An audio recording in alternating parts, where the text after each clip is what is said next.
Ma Mission TV, le miroir du monde. J'apprends qu'il était parti en pirogue. Beaucoup de versions, Torolanda a sauté, M. Baloubi a 2 millions de dollars. Mais une chose est vraie, si un ministre qui devait faire une passation, une remise et reprise à Komokat Salaba pirogue, c'est que Moboulou est allé. Donc, Aya Naye, parce qu'il y a Roki Malin, ils ont Moboulou, parce qu'il y a Bakissi infraction dans infraction. D'abord, Barokanga nous, et comme extradition. Dans Fabayo Kaye, il y a déjà l'intention mabé. On a eu une idée peut-être un gars qui sera commis à poto, un a message na cours à distance, a expliqué élèves à distance que non, moninga na ya ou azoko sena makambu tout ça. Na évité idée des inanimés. Ozo c'est quand même nazif so par ma soloté. Le ministre bazora ba 15 000. Son moni ministre moi en a 2 millions en mboko na sac c'est azam yibi. Je suis désolé, n'a ko répéter moi avec force qu'effectivement nonobstant le fait que le prof Kalouba, mais des questions peuvent être posées sur le respect, il y a procédure, il y a élection. Entre loi, il y a ma proposition, il y a loi, il y a jeu 13, na proposition, il y a loi Lutundu. En tout cas, la différence des amingité, et là, il y a différents ming, ils ont dit, Oyo, Baninga Moussous va proposer. Les amis, les collègues, il y a des partis qui ont un système où il y a un Kabila. Par exemple, on a que la représentativité dans le bureau et Salama, dans la configuration à parlement, c'est-à-dire majorité dans le belé dans le bureau, opposition dans la mouké, il y a désignation, au moins il y a Malonda. La confession religieuse, il y a un dossier, il y a un parlement. Mabunda a désigné Malonda entériné. Batba Koufi, Batba Sadi marche. Comment expliquer que les lots ont dit même système là? Dans l'élection Sotozoa, élection 2006, c'est Zalagi bien. Émission 2011, c'est Zalagi bien. Et 2018, c'est Zalagi pire. Source, il y a problème avec l'élection Zarawapi. Et où tu as d'abord le premier problème, c'est mode de désignation, il y a un animateur. Donc il faudrait que ce que nous reprochions à Kabila, pour que ce combat ait un sens, auto-reprocher à Kabila. Il y a un monde d'été aux Alana. En tout cas, on les a point de vue dans la ligne comme en 2023, va proclamer M. X, M. Y, va qu'on débattre les membres le battre. Il y a eu des tricheries. Et Rosala Sony Mingi pour la 37 ans en lutte, il y a eu des paix stoppées, combat, il y a eu non sacré.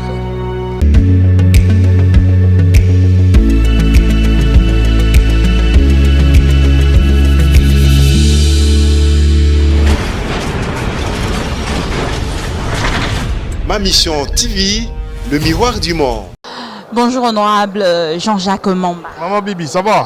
Dieu fait grâce, on évolue tout doucement. Honorable Jean-Jacques Mamba, Lelo, vous êtes ici à l'intérieur en train d'examiner ensemble la loi Lutundula. Quels sont le pour et le contre dans cette loi? Bon, d'abord, il faut savoir que projet et alternance sur Yaginamboka Oyo, ils ont un projet Moko.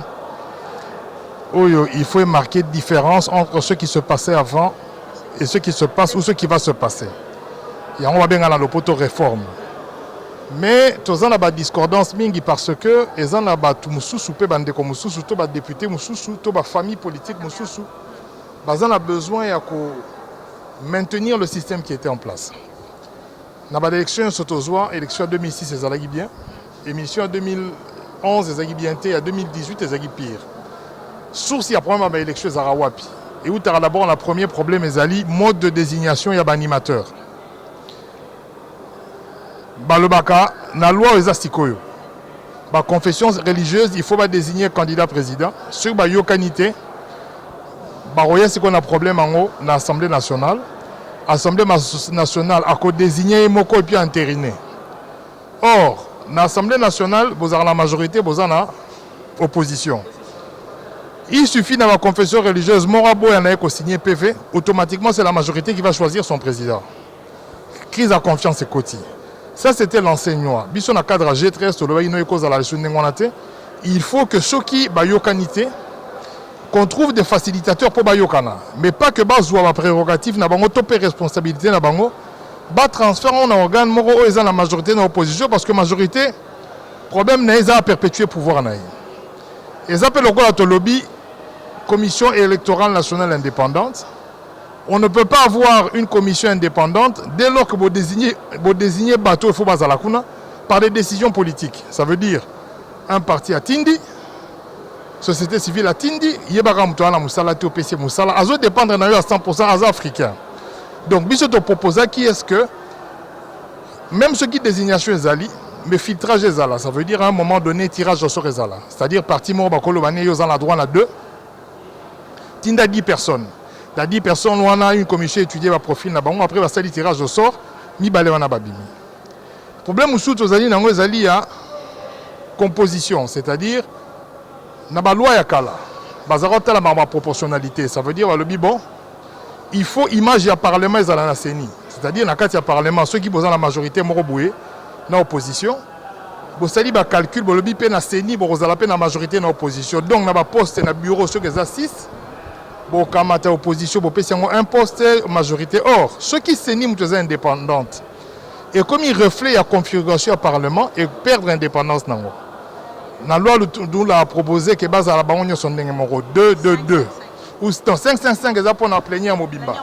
Mais na bureau base à la 2-2-2. Bishop peut soutenir en haut. Les bandero mususu ba yawa baza na idée mususu. Ba dingi katozonga la système wakala. Ya on l'attend que na PAJ na ba amendement la ba discussion. Toro chapenza mbela makasi pour que cette fois-ci les choses changent. Est-ce que vous allez penser que Likambo est allé de politisation, ndenge bazali ko talisa na kati ya bakambo est allé seni et koleka? Non, c'est un combat. En tout cas, nous sommes engagés dans le combat. Nous avons un monopole à savoir. Mais au moins, nous avons tous vécu ce qui s'est passé même en 2018, là, il y a une cour constitutionnelle. Parce que ceux qui sont animateurs ont inspiré confiance. Ceux qui ont comme une même mise à fabriquer la majorité, parce qu'en dehors du président de la CENI, vous avez un secrétariat exécutif, le chef d'antenne union sur le Tchaka, la décision politique. Ça veut dire que comme le président est mort, comme objectif,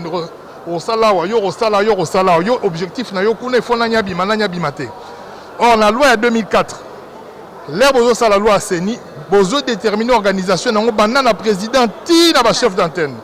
Mais tant que en 2011, il y a une élection, sans entrer dans les détails. Donc maintenant, comment la mission est 1. Ceux qui confession religieuse à reprendre le président, ont une responsabilité. Ceux qui peuvent exater, va faciliter, ils vont PV. Ils sont entériné. 2. Dans l'organisation CENI, nous n'allons pas parler que du président, mais pour le rôle, il y a le secrétaire exécutif, c'est lui qui organise les élections.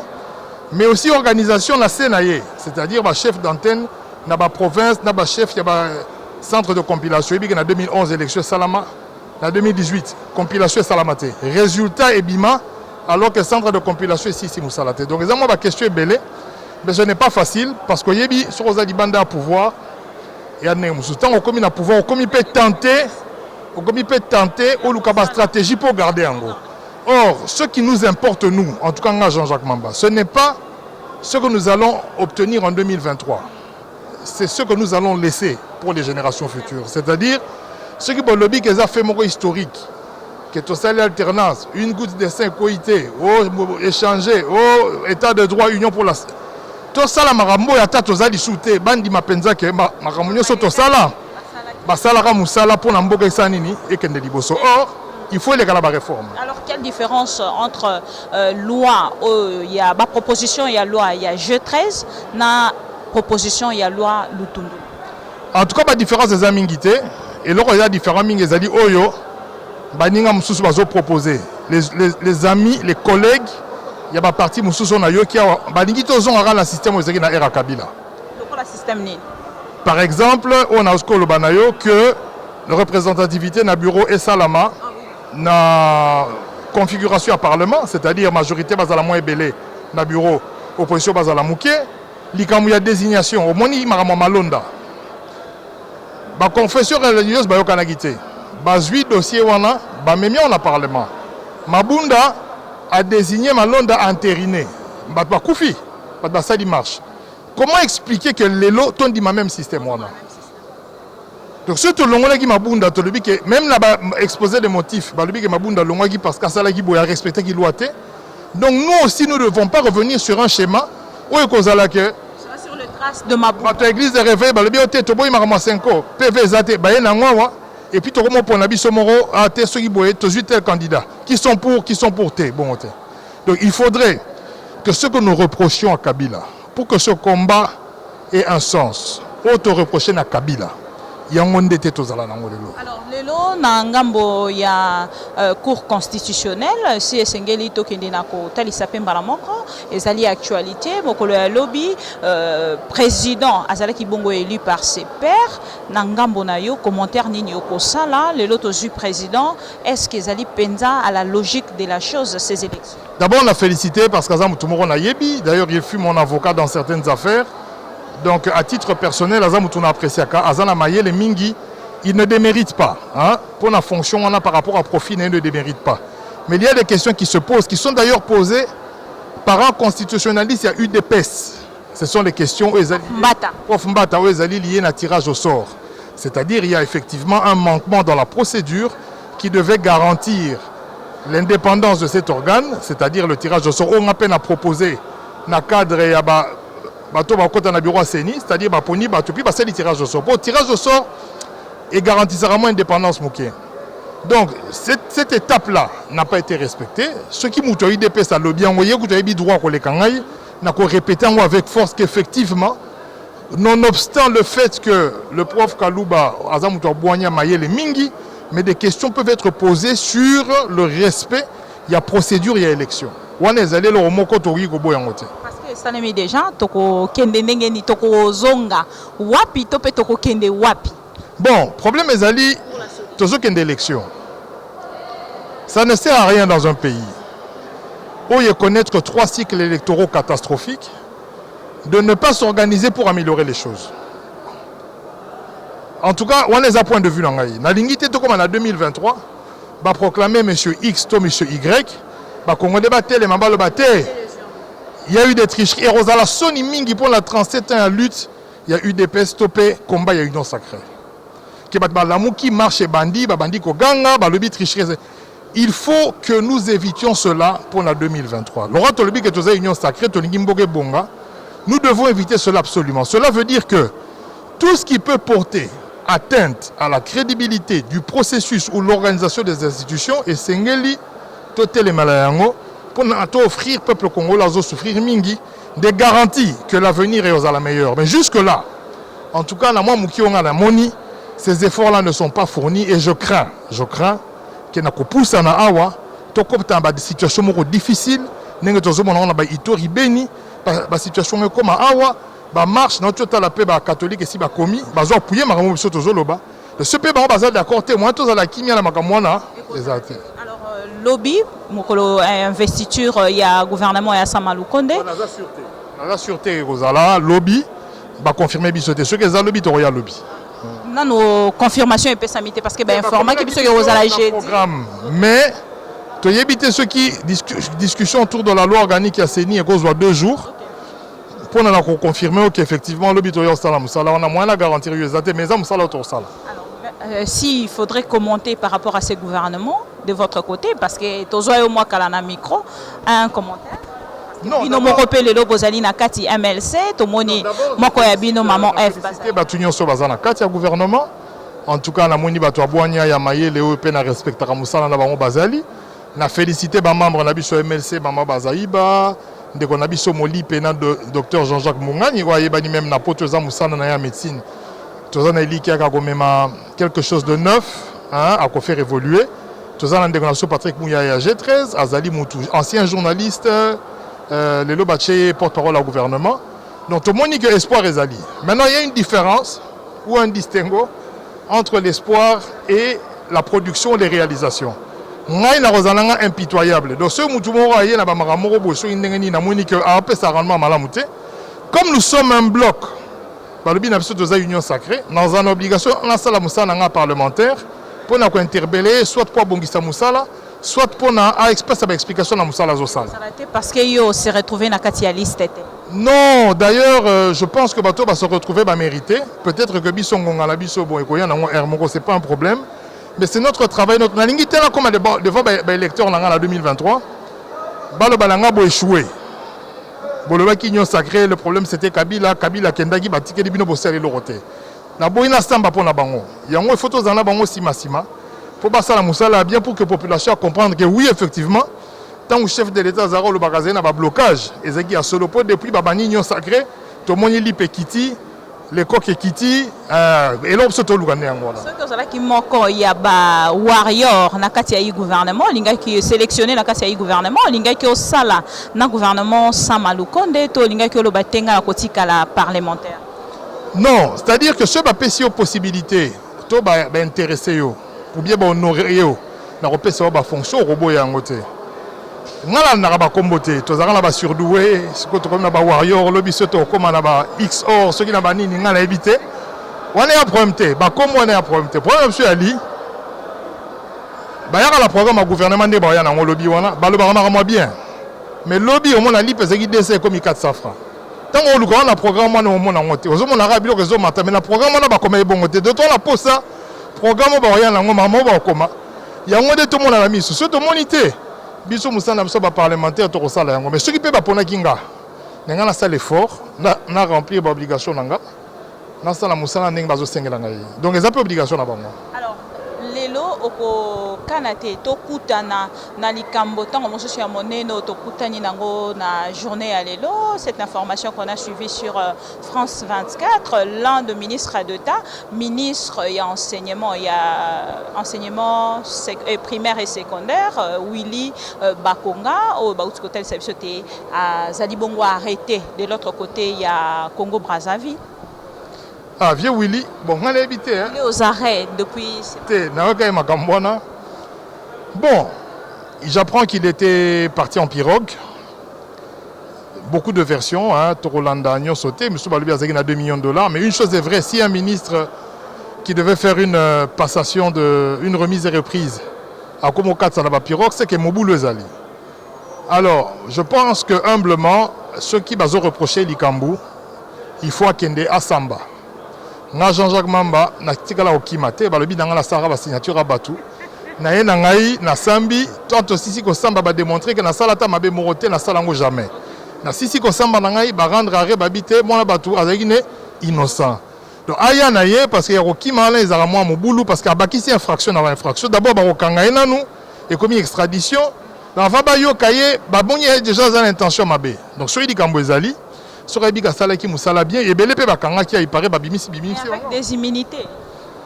Il y a une immunité de poursuite. C'est-à-dire que les ministre, il suffit que le Parlement autorise va poursuivre.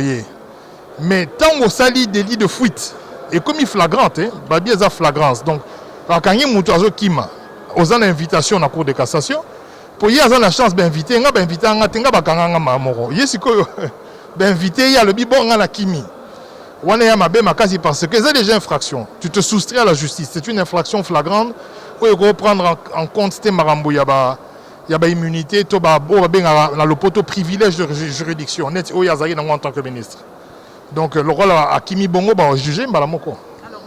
Exemple nini bana oyo bazaraki ko belela en tant que ministre d'État et puis ministre il y a éducation de la base c'est rekolo bandengwana kotala te ba soupçonna qui est na likambo il y a détournement il y a misolo o eta libongo éducation de base et bana wana lelo a cause l'exemple nini pona bango parce que vous faites partie en tant que bon, je pense qu'en tant que ministre de l'Éducation, effectivement, on a l'obligation d'aller exemplaire.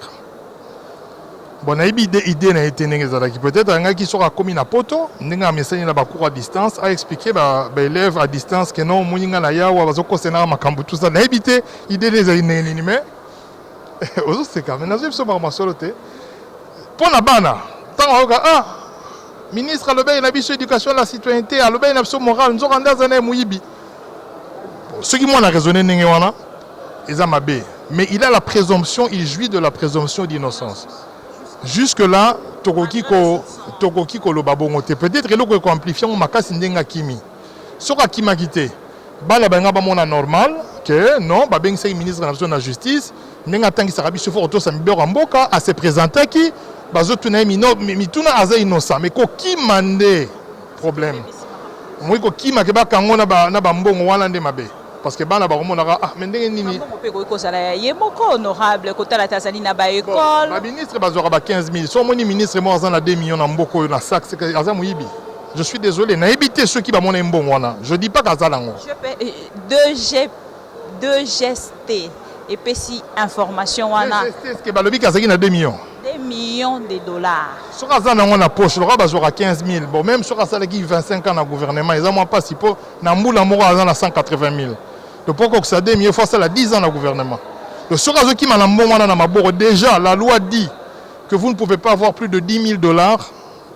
Mais la banque, les leçons au pays, au rose aura 9 900. Donc ça veut dire que ça a bon au moins dans la frontière. Donc nous sommes dans le cadre d'infraction, ils ont bon à malamouté. Pour nous avoir accordé cette interview. En tout cas, c'est pas une macasse. Merci beaucoup. Alors merci à vous aussi, chers fidèles téléspectateurs de AM TV. On a reçu pour vous honorable Jean-Jacques Mamba, les plus rares des honorables actuellement. Merci beaucoup. Alors on se retrouve. Merci pour la promesse. Okay. Merci à vous tous fidèles de AM TV. On se retrouve tout à l'heure pour d'autres actualités. Merci.